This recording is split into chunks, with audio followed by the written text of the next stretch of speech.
Aujourd'hui, le thème de la prédication, le titre de la prédication serait « Quelles sont nos réactions ?» Et ça rejoint assez bien ce qu'a dit Marc juste avant, donc c'est très encourageant. Mais j'aimerais parler sur nos réactions. Les actions, par opposition avec des actions volontaires. Vous savez, quand on fait quelque chose volontairement, on a le temps de réfléchir, on a le temps de travailler ce qu'on va faire, mais les réactions, c'est quelque chose qui se passe en fait en quelques millièmes de seconde, c'est-à-dire c'est immédiat et souvent on n'a pas le temps de contrôler, c'est ça. Donc en fait, les réactions témoignent souvent ce qui est à l'intérieur de nos vies. Et c'est pas sur nos actions toujours que l'on est jugé, mais c'est sur nos réactions. Parce que ça témoigne de l'esprit qui nous anime. Et j'ai pensé il y a quelques jours à Jésus lorsqu'il était arrêté, lorsqu'il était condamné. Alors c'est pas que les hommes avaient autorité sur lui, parce que c'est lui qui avait l'autorité. Il a dit à Ponce Pilate, aucun pouvoir ne t'a été donné, qui ne vienne d'en haut. Et Pilate pensait qu'il avait le pouvoir de le libérer ou de le condamner, mais Pilate se trompait totalement, parce que c'est Dieu, c'est Jésus-Christ qui a l'autorité. Et donc, quand Jésus était condamné, eh bien, le peuple, ceux qui voulaient l'arrêter, le grand prêtre et les juifs, les religieux, ils avaient le témoignage de Jésus, mais ils avaient le témoignage des disciples. Et le témoignage des disciples n'était pas terrible. C'est la même chose dans le monde, dans la société dans laquelle on vit. Les gens ont le témoignage de Jésus-Christ qu'ils ont entendu d'une certaine façon. Mais pour eux, ce qui va témoigner le plus, ce qui va les interpeller le plus, c'est le témoignage de l'Église, c'est le témoignage des chrétiens.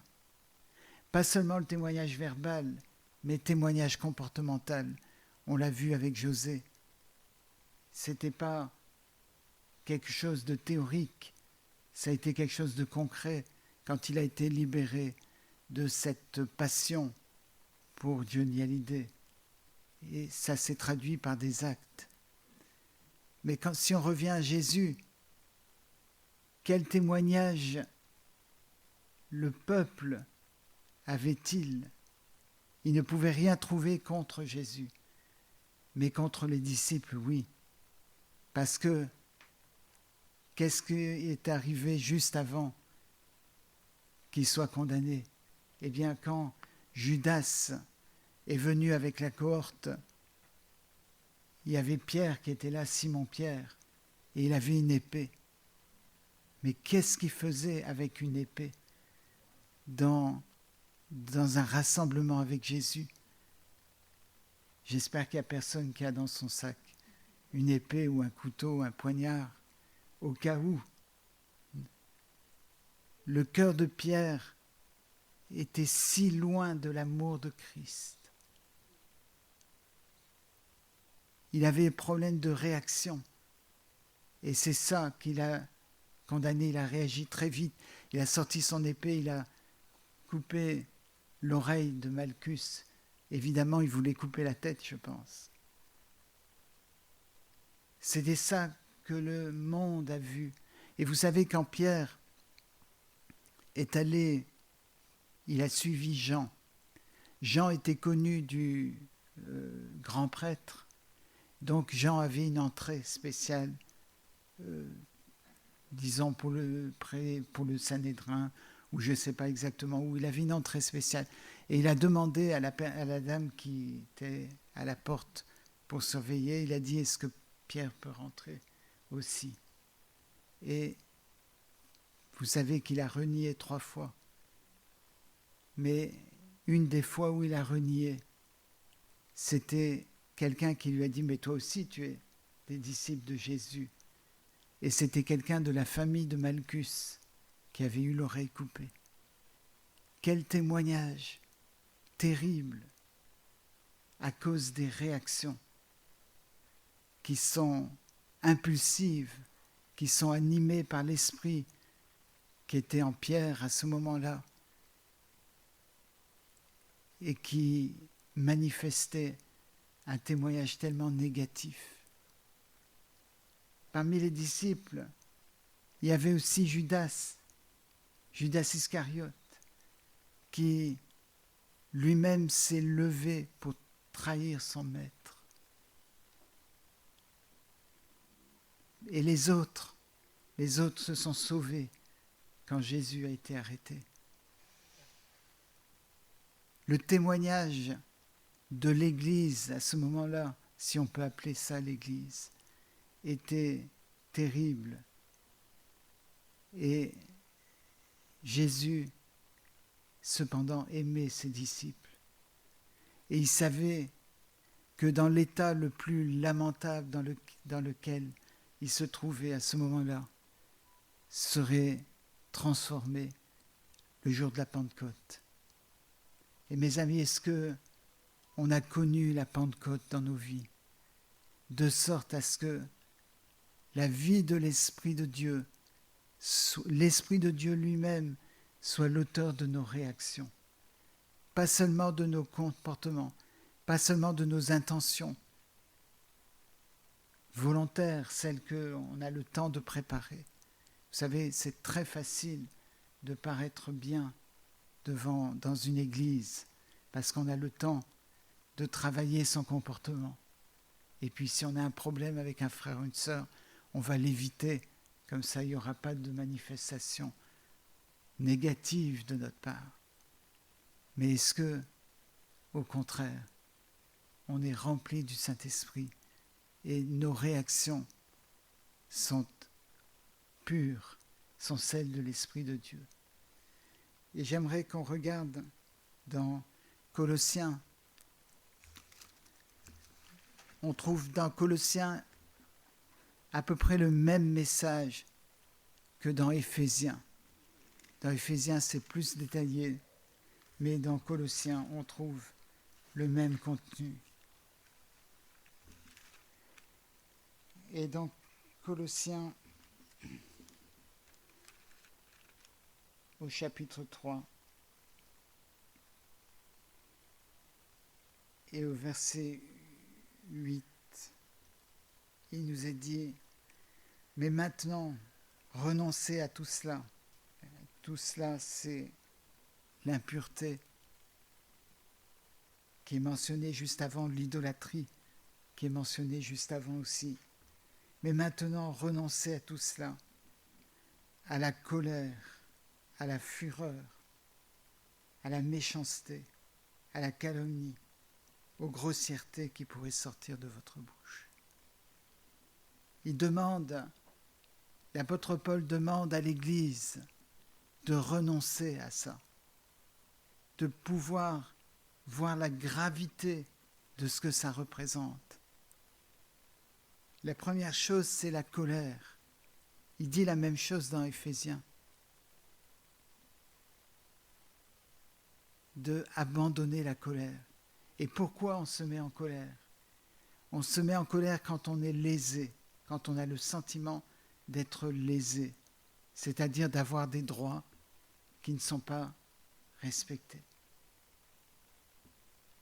Le même terme est utilisé dans Colossiens pour mentionner la colère de Dieu. Vous allez dire, mais si Dieu se met en colère, alors moi je peux me mettre en colère aussi. Mais non, parce que Dieu est réellement lésé. C'est légitime qu'il se mette en colère. La Bible nous dit dans l'Ancien Testament très clairement qu'il est lent à la colère et riche en bonté. mais c'est légitime qu'ils se mettent en colère. Jésus, lorsqu'il est venu à 2 reprises, lorsqu'il était sur la terre pendant les 3 années de ministère, il a pris un fouet et il a renversé les tables des vendeurs dans le temple. Vous allez dire, mais si, il était en colère. Oui, il était en colère, mais c'était la colère de Dieu. C'était parce qu'il savait que non pas lui, mais que son Père était lésé, que son Père n'a pas eu la reconnaissance qu'il devait avoir. Et ça a suscité de la colère. Si c'est ça la colère que vous avez, alors soyez bénis.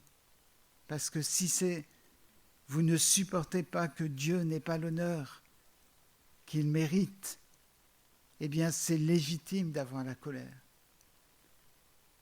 Mais le problème, c'est qu'on se met en colère parce qu'on considère qu'on n'a pas eu, on a été lésé dans la reconnaissance qu'on devait avoir. On se met en colère parce qu'on a été vexé, parce que les gens n'ont pas réagi à notre égard comme on pense qu'ils auraient dû réagir.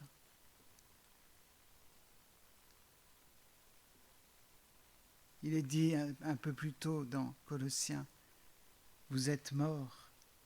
Il parlait de ceux qui étaient réellement chrétiens. Vous êtes morts et votre vie est cachée en Christ. Si vous êtes morts, pourquoi vous sentez-vous lésé? Allez dans un cimetière et regardez sur chaque tombe. Jamais vous entendrez de réaction en disant « je suis lésé ». Si c'est le cas, vous vous sauvez en courant. Parce que les morts ne peuvent pas réagir. Et si vous êtes mort à votre ancienne vie, alors vous ne pouvez pas réagir par colère en disant « je suis lésé ». Et le Seigneur veut faire mourir en nous, et il nous demande d'être participants à cela. Veut faire mourir ce sentiment d'avoir des droits, comme on l'a dit, comme Michel nous l'a rappelé il y a quelques semaines. Le sentiment qu'on n'a pas été respecté comme on le devait. Et c'est ça qui suscite des réactions de colère. Mais comme on a dit il y a quelques semaines, vous n'avez aucun droit. Vous avez abandonné vos droits à la croix du calvaire. Vous avez déposé votre péché et vous avez déposé vos droits en disant « moi je veux suivre Jésus ». Ceux qui vont se faire baptiser, vous signalez dans ce baptême le fait que vous renoncez à vos droits. Vous renoncez au droit d'être considéré. Vous renoncez au droit que vous pensez avoir en disant « je veux être le serviteur de Christ. Je veux suivre Christ. Je veux que ce soit lui mon maître. » Et vous savez, quand l'Esprit de Dieu transforme nos réactions, il le fait pour la gloire de Dieu, pour l'édification de l'Église. Je me rappelle avoir été touché quand j'étais jeune d'un frère qui a dit qu'au travail, on se moquait toujours de lui parce qu'il aimait le Seigneur. Et quand quelqu'un venait se moquer de lui, tout ce qu'il savait dire, parce que c'était un frère étranger qui ne parlait pas bien le français, tout ce qu'il disait, c'est « Alléluia ». Quelle belle réaction. Il y en a qui lèveraient les manches. Il y a certains qui diraient « Qu'est-ce que tu vas avoir des problèmes avec moi ?» Mais lui, il disait « Alléluia ». Parce qu'il savait que si on se moquait de lui, eh bien, le Seigneur ne se moquait pas de lui. Le Seigneur l'aimait. Et ces réactions-là touchent le cœur des gens. Le monde va voir ça. le monde va voir que vous ne réagissez pas comme les autres. Et c'est ça qui fait que l'Église témoigne du Saint-Esprit, que l'Église témoigne qu'elle a été transformée, qu'elle a reçu un autre esprit que celui du monde. Est-ce que vous voulez ça? S'il y a de la colère dans votre vie, s'il y a des manifestations de colère, demandez au Seigneur la grâce de vous délivrer totalement. Ne considérez pas des excuses. N'essayez pas de dire « Voilà, mais cette personne qui m'a fait du mal et j'ai le droit de réagir. » Si vous dites « J'ai le droit de réagir », c'est que vous avez encore des droits. Ça veut dire que vous êtes maître et non pas serviteur ou servante. Donc renoncez à vos droits. Quelqu'un m'a dit, quelqu'un qui était explosif, c'était quelqu'un qui se disait chrétien, c'était une femme, elle disait « Oui, mais c'est mon mari qui me met en colère ». Sous-entendu que si son mari n'était plus là, il n'y aurait plus de colère. Mais je lui ai dit, si tu jettes une allumette dans un réservoir d'eau, il n'y a rien qui va se passer. L'allumette va s'éteindre. Mais si tu le jettes dans un réservoir d'essence, il y aura une explosion. Et ce n'est pas l'allumette qui pose problème. C'est pas l'allumette qui fait l'explosion. C'est le contenu du réservoir. C'est l'esprit qui est dans le réservoir. C'est l'esprit qui vous anime, qui va vous faire réagir. Alors, qu'est-ce qui vous anime? Est-ce que c'est le Saint-Esprit ou est-ce que c'est un autre esprit? Donc ici, il est dit de ne pas se mettre en colère, de ne pas avoir de manifestation. Et si vous n'y arrivez pas, ce n'est pas une question d'effort, c'est une question de demander à Dieu de vous transformer pour que vous puissiez véritablement réagir comme Christ a réagi. Quand il a dit sur la croix, « Père, pardonne-leur, car ils ne savent ce qu'ils font. » Comment pouvait-il dire ça? Comment peut-on dire ça à des gens qui sont en train de nous tuer alors qu'on n'a rien fait? C'était le même esprit qui animait Étienne lorsqu'il était lapidé. Il a dit, ne leur compte pas ce péché. Nous, on dirait, enfin moi je sais que j'aurais dit, mais venge-moi Seigneur. Mais lui, il a dit, ne compte pas. Ne compte pas ce péché. Ne le mets pas à leur compte. Et c'est là où on voit l'Esprit de Dieu. Il était un simple diacre. C'était pas un responsable, c'était pas un apôtre. C'est un diacre, c'est-à-dire c'est quelqu'un qui servait dans les choses pratiques de l'Église. Voilà ce que doit être un diacre. Voilà ce que doit être un chrétien. Voilà ce que doit être un apôtre. Et il n'y avait pas de colère chez Étienne.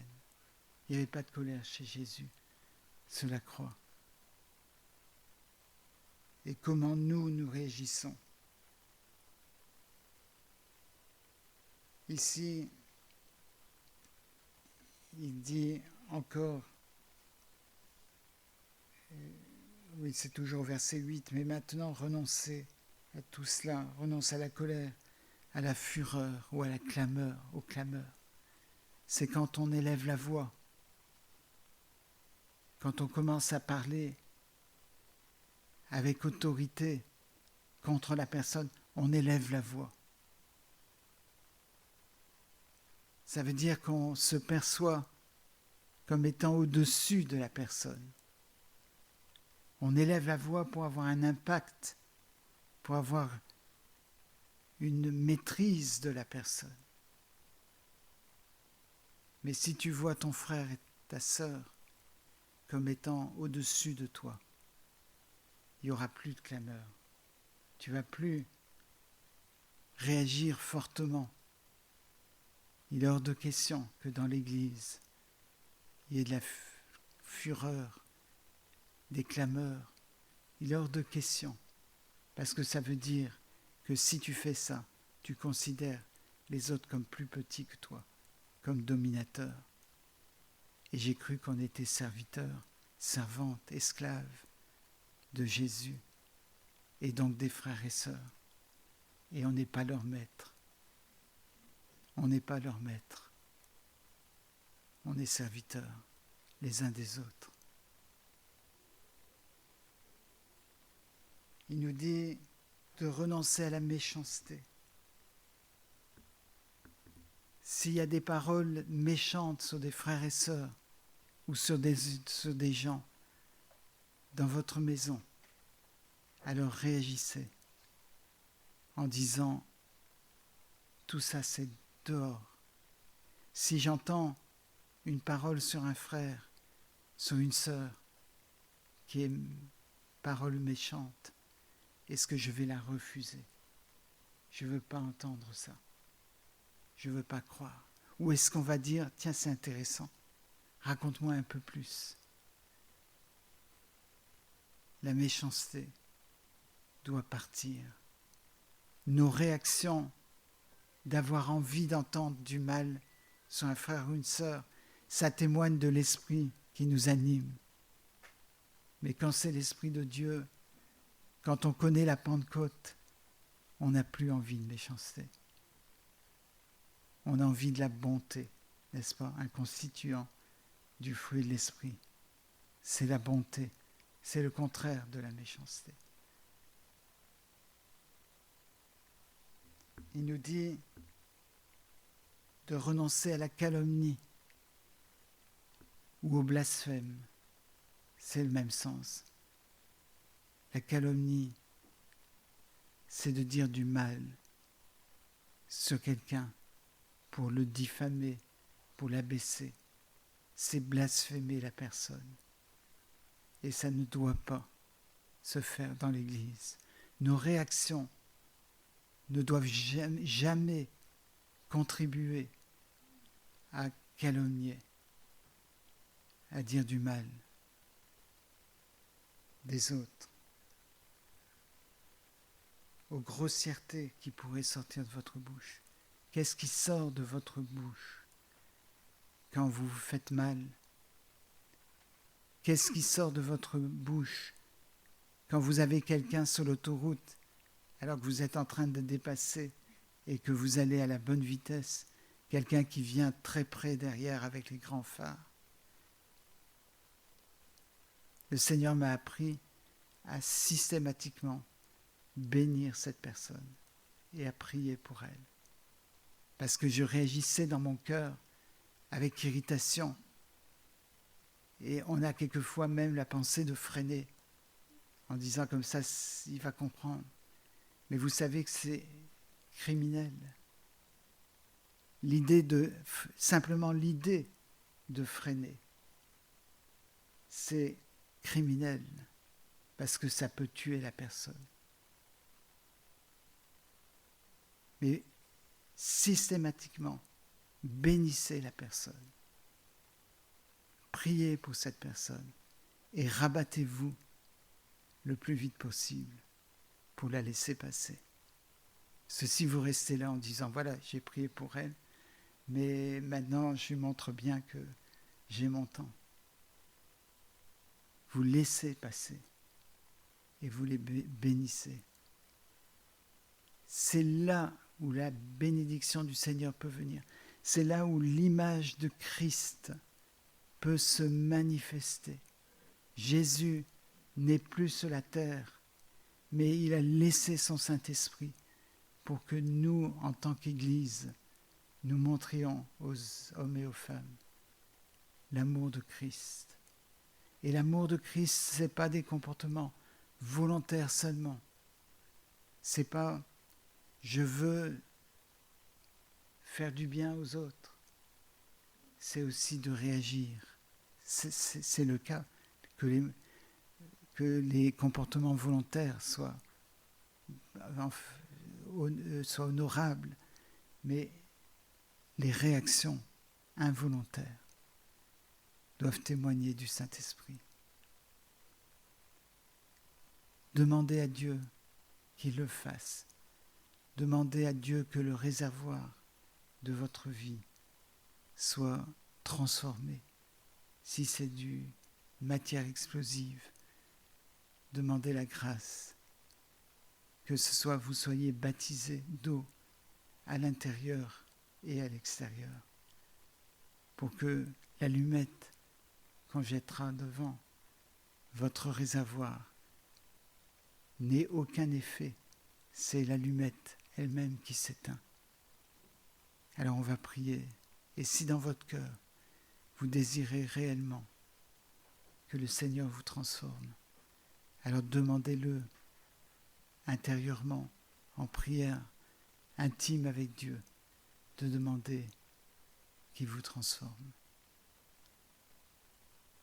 Seigneur notre Dieu,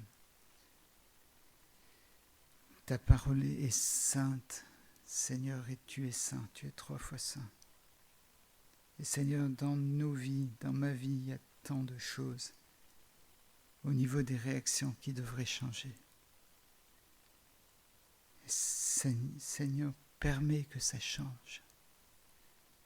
Agis dans l'Église aussi, dans chacune des vies, pour que Seigneur, il y ait l'amour, comme il a été dit, l'amour du prochain, l'amour du semblable, qui soit la réaction la plus naturelle qui nous vient, Seigneur, immédiatement, lorsque nous sommes face à des frères et des sœurs.